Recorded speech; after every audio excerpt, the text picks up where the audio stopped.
Buenas tardes, que el Señor le bendiga. Busque usted la palabra en el libro de los Hechos de los Apóstoles, capítulo 8, versículo 26. Y dice así en el nombre de nuestro Señor Jesucristo.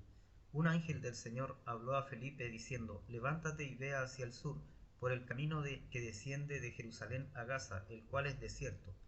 Entonces él se levantó y fue. Y sucedió que un etíope, eunuco, funcionario de Candace, reina de los etíopes, el cual estaba sobre todos sus tesoros, y había venido a Jerusalén para adorar, volvía sentado en su carro y leyendo al profeta Isaías, y el Espíritu dijo a Felipe: acércate y júntate a ese carro. Acudiendo Felipe le oyó que leía al profeta Isaías y le dijo: ¿pero entiendes lo que lees? Él dijo: ¿y cómo podré si alguno no me enseñare? Y rogó a Felipe que subiese y se sentara con él. Esta es la lectura de la palabra. Que el Señor añada revelación a su palabra.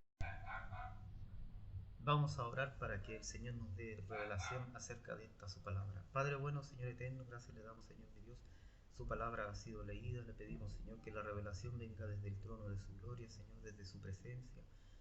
Le pido, Señor mi Dios, que sea esta palabra de bendición para todo aquel que la oiga, Señor mi Dios. Se lo pedimos en el nombre de nuestro Señor Jesucristo. Amén. La palabra habla acerca de un viaje que realizaba un eunuco eh, que quizás vino a adorar a Israel. Siempre decía que este había sido, tiene que haber sido un prosélito, ¿cierto? Que era un hombre que se convertía al judaísmo, pero que no pertenecía a Israel. Y en este camino él de vuelta vino a adorar a Israel y a Jerusalén, y después vuelve a Etiopía, pero en el camino va leyendo acerca del profeta Isaías, y la lectura que él va leyendo llama su atención y queda en una duda, ¿cierto?, dentro de lo que él iba viendo. Y esta duda era de quién hablaba, si hablaba propiamente del profeta Isaías o si hablaba de algún otro. Todavía él no le era revelado, él creía en Dios, pero todavía no le era revelado acerca de Jesucristo. Y aquí es donde Dios habla, ¿cierto? Un ángel, dice, del Señor, habla a Felipe y le dice que vaya a un lugar determinado, ¿cierto? Al oír esta voz, Felipe acude y, ¿cuánto se llama? Va al desierto de Gaza, dice, cuál. Entonces se levantó y fue, y sucedió que un etíope, eunuco, funcionario de Candace, reina de Etiopía, el cual estaba sobre sus tesoros, ¿cierto? Era una persona importante, la cual eh, hace este relato en el libro de los Hechos, y la importancia que tenía para él el poder revelar lo que estaba leyendo. Pues esta lectura iba a cambiar su vida, iba a cambiar lo que él entendía hasta ese momento. Y nosotros debemos entender que es importantísimo esto que le pasa a este funcionario etíope, ¿cierto? Porque a través de la duda que surge en su corazón, tiene que él tomar una decisión, ¿cierto? No es la decisión de si va por este camino o por el otro, sino que a través de esta decisión, ¿cierto? Dios pone en su camino a Felipe, el cual le declara las buenas nuevas de salvación. Y las buenas nuevas de salvación es que el hombre, ¿cierto?, tiene que, a través de la fe, eh, arrepentirse. El primer arrepentimiento que llega a la vida de la persona es el arrepentimiento al conocer las escrituras, ¿cierto? Al conocer las escrituras. Por eso que cuando Felipe dice que se acerca al carro, ¿cierto?, y lo oye leer a Isaías, dice que desde ahí en adelante parte su conversación y narra, ¿cierto?, los hechos que habían acontecido y cómo que Jesucristo había muerto en la cruz por nuestros pecados. Entonces, al escuchar esta información, el etíope sabe que él necesita ser bautizado, y, y así también en la vida del creyente. Ojalá esto pudiera dejarlo claro. No es el arrepentimiento lo primero que usted necesita, el arrepentirse por sus pecados. No es ese el arrepentimiento que necesita el creyente primero, sino que lo primero que necesita el creyente es el arrepentimiento de creer en la palabra de Dios, ¿cierto? El decir cómo yo hasta este momento no he creído a la palabra de Dios, cómo no creí que yo necesitaba, cómo ahora cuando hay una escritura donde dice que las prostitutas y los borrachos serán los primeros en entrar al reino de Dios, ¿cierto? ¿Por qué? Porque a ellos diariamente le están diciendo que no valen nada. Entonces ellos, por decirlo de alguna manera, emocionalmente están en la quiebra. no tienen valor ni siquiera para sí mismos, ni siquiera ellos podrían contradecir a alguien de que ellos valen más que alguien, ¿cierto? ¿Por qué? Porque a ellos le ha dicho la sociedad tantas veces, ¿cierto?, que no valen nada, que emocionalmente, espiritualmente están en una total quiebra. Entonces cuando viene Dios a su vida, ellos dicen, en cambio Él sí me ama. A través de las escrituras, ellos pueden entender que Dios les da un valor, y ese valor no es el que le da la sociedad, sino que Dios les da un valor nuevo, como una nueva criatura. Entonces saben que para ello es necesario creer las escrituras, y las creen porque es una nueva oportunidad que se abre a su vista, es una nueva oportunidad que se abre a su vida, de poder empezar de nuevo, de comenzar otra vez con un perdón, con un perdón por lo que han cometido, por los errores, por el pecado, ¿cierto? Pero lo primero que tiene que hacer uno es eso, el arrepentimiento de haber excluido de su vida la parte espiritual, la parte de Dios, ¿cierto? Entonces cuando el etíope conoce este relato acerca de Jesucristo y la muerte y cómo que había pagado por nuestros pecados, entonces él entendió que era necesario bautizarse. ¿Para qué? Para confirmar todo lo que ya él había entendido. No se está arrepintiendo por algún pecado determinado, no se está arrepintiendo porque, por ejemplo, a lo mejor robó algo en específico. Lo que él está haciendo es arrepentirse porque entendió que él necesitaba ese perdón, necesitaba el sacrificio en la cruz para él redimir, ¿cierto?, su alma, y que su alma no fuera al infierno, ¿cierto? Porque dice, el alma que pecare, esa morirá. Entonces, por eso él sabía, ¿cierto? En un pasaje dice esto. Entonces, por eso él sabía que necesitaba la salvación que ofrecía Cristo Jesús al morir en la cruz. Ya estaba hecho. Él no tenía que hacer nada, ¿cierto? Sino que solamente recibir esa salvación que ya había sido proporcionada, que ya estaba ahí dispuesta. Era llegar y recibirla. Después usted dirá seguramente, sí, pero es que yo tengo que arrepentirme de mis pecados. El arrepentimiento de los pecados después de uno, ¿cierto?, viene con el proceso que Dios hace en la persona. No es inmediatamente, no es cuando usted algo le hace clic, ¿cierto?, en la cabeza y dice, yo necesito entender la palabra de Dios, yo necesito ese sacrificio que Cristo hizo en la cruz, porque yo no soy digno de poder salvar mi alma, no tengo cómo salvarla, no tengo que darle yo a Dios, porque la misma palabra dice que un alma vale más que todos los tesoros de este mundo, de esta tierra. Entonces, ¿qué podría ofrecerle yo para redimir mi alma a Dios? No tengo nada que ofrecerle. Entonces, cuando yo entiendo que lo puedo hacer a través de Jesucristo, a través de la cruz del Calvario, entonces yo ya tengo ese perdón, ¿cierto? El perdón para la resurrección.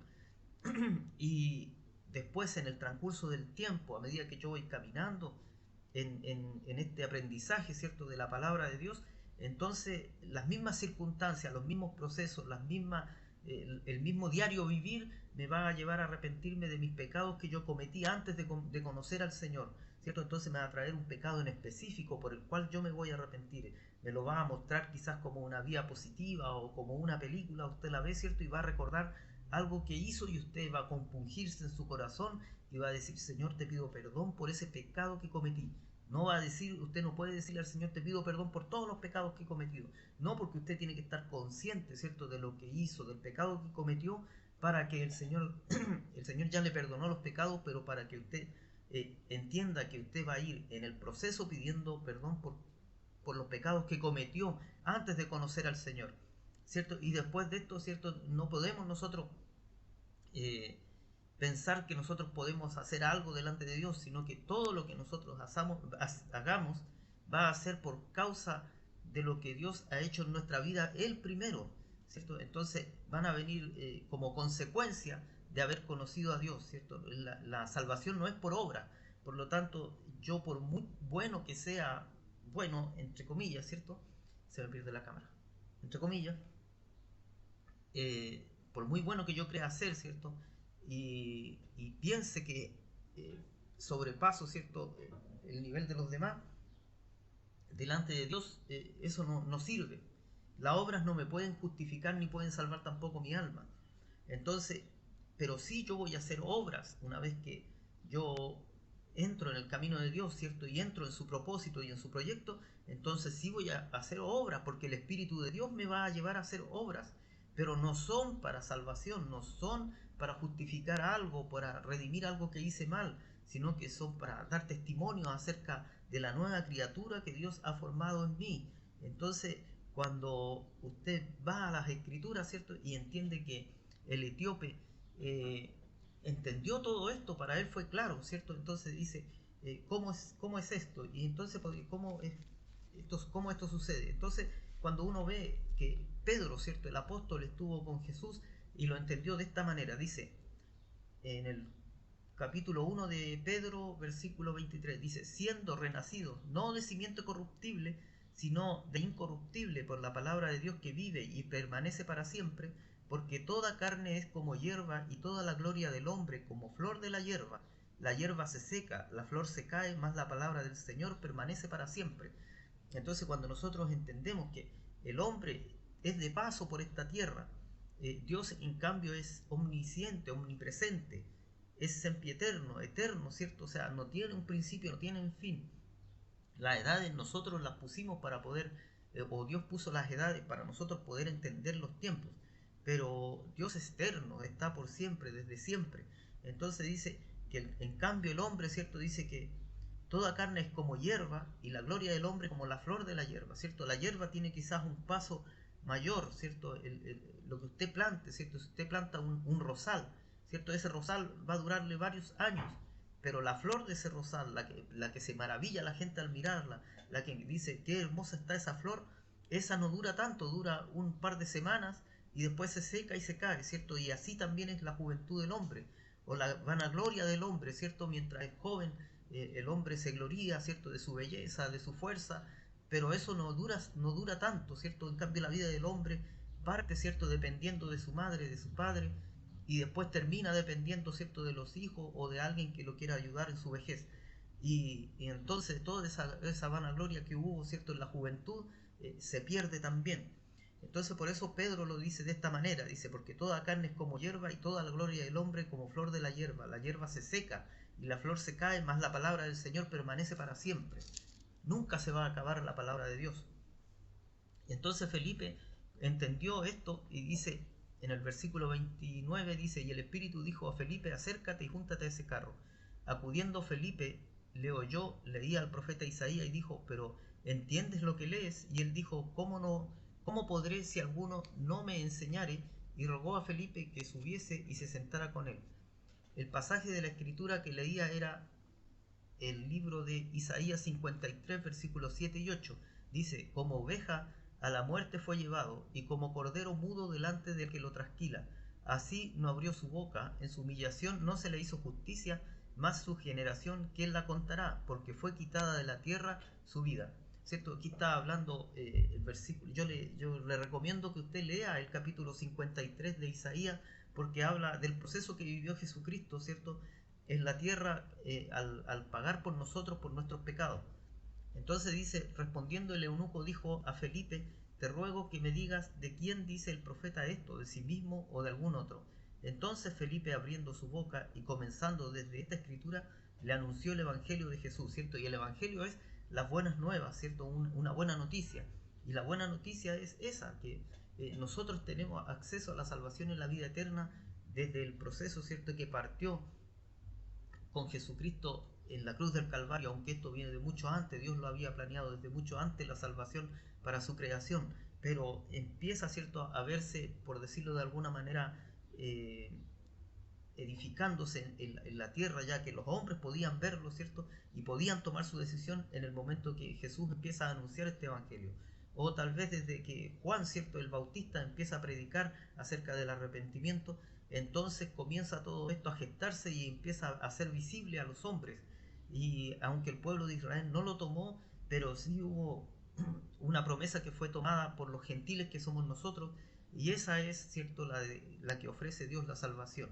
Entonces, cuando Felipe dice, versículo 35, Felipe abriendo su boca y comenzando desde esta escritura le anunció el evangelio de Jesús. Y yendo por el camino llegaron a cierta agua y dijo el eunuco, aquí hay agua, ¿qué impide que sea yo bautizado? Felipe le dijo, si crees de todo corazón, bien puedes. Y respondiendo dijo, creo que Jesucristo es el Hijo de Dios. Entonces, ¿qué es lo que hace aquí? Felipe está certificando por decirlo de alguna manera, de que él había entendido lo que le había explicado a través de la escritura. que él podía entender que no era, ¿cierto?, solamente con decir sí creo, sino que tiene que haber una comprensión de parte del que es un nuevo creyente. Tiene que haber una comprensión de las escrituras. Él entendió lo que Felipe le explicó, ¿cierto?, del compendio o de cómo él le hizo una explicación acerca de lo que había pasado con Jesucristo y para qué lo que era, ¿cierto? Y eso es lo primero que tenemos que hacer nosotros cuando traemos a un nuevo creyente. Lo primero que tenemos que hacer es explicarle, ¿cierto?, a grandes rasgos, pero no perdiendo lo principal, que es la salvación del hombre. A un nuevo creyente tenemos que explicárselo para que él pueda entender que él necesita, después que acepte, ¿cierto?, a Jesucristo como Señor y Salvador, después que acepte que lo que dice la Biblia es verdadero, que es cierto, que ese sacrificio fue por mí y fue por cada uno de nosotros. Entonces, después que entienda eso, él puede entrar, ¿cierto?, a esto que es la salvación y la vida eterna. Sin entender la Escritura es imposible que alguien pueda llegar a la salvación, porque tiene que haber un conocimiento previo, ¿cierto?, para que venga este arrepentimiento, que no es el arrepentimiento, como le dije, de los pecados. Eso viene después, con una conciencia, ¿cierto?, ya más amplia de parte nuestra. Entonces ahí va a venir el arrepentimiento de los pecados. Este arrepentimiento es para salvación, es para poder, por decirlo de alguna manera, entrar por la puerta que es Jesús. Entonces dice, Felipe dijo, si crees de todo corazón, bien puedes. Y respondiendo dijo, creo que Jesucristo es el Hijo de Dios. Y mandó parar el carro y descendieron ambos al agua, y Felipe y el eunuco, y le bautizó. Entonces aquí se sella, ¿cierto?, este proceso para el eunuco, y él se fue contento. Y después tenemos noticia de que hay una iglesia, ¿cierto?, cristiana en Etiopía, ¿cierto? Quiere decir que lo más probable es que el eunuco, ¿cierto?, haya abierto esta iglesia. Y por cierto, un eunuco normalmente los tenían para cuidar grandes cargos, ¿cierto?, dentro de los reinos. Era un hombre que por algún motivo era, por decirlo de alguna manera, castrado, ¿cierto?, que sus partes íntimas no funcionaban, por decirlo de alguna forma. Y en algunas ocasiones estaban para cuidar el harén del rey, que eran las mujeres que el rey tenía, y en otras para cargos importantes dentro del reino. Normalmente estaban cerca al rey. Entonces dice, cuando subiendo del agua el espíritu del Señor arrebató a Felipe, y el eunuco no le vio más y siguió gozoso su camino. Pero Felipe se encontró en Azoto, y pasando anunciaba el evangelio en todas las ciudades hasta que llegó a Cesarea, ¿cierto? Felipe siguió haciendo su trabajo, su labor, la cual era seguir predicando este evangelio, ¿cierto?, que era de salvación para el hombre, y que hoy en día tenemos nosotros la misma misión de hacer conocer a las personas que la salvación está dispuesta para cada uno de ellos, y que es gratuita, ¿cierto?, libre, ¿cierto? Solamente tienen que arrepentirse, ¿cierto?, y tener la necesidad en su vida de conocer este evangelio. Para Dios que vive, para Él sea la honra, la gloria, y Él de mí tenga su misericordia. Que en este día sea usted grandemente bendecido, y será hasta la próxima.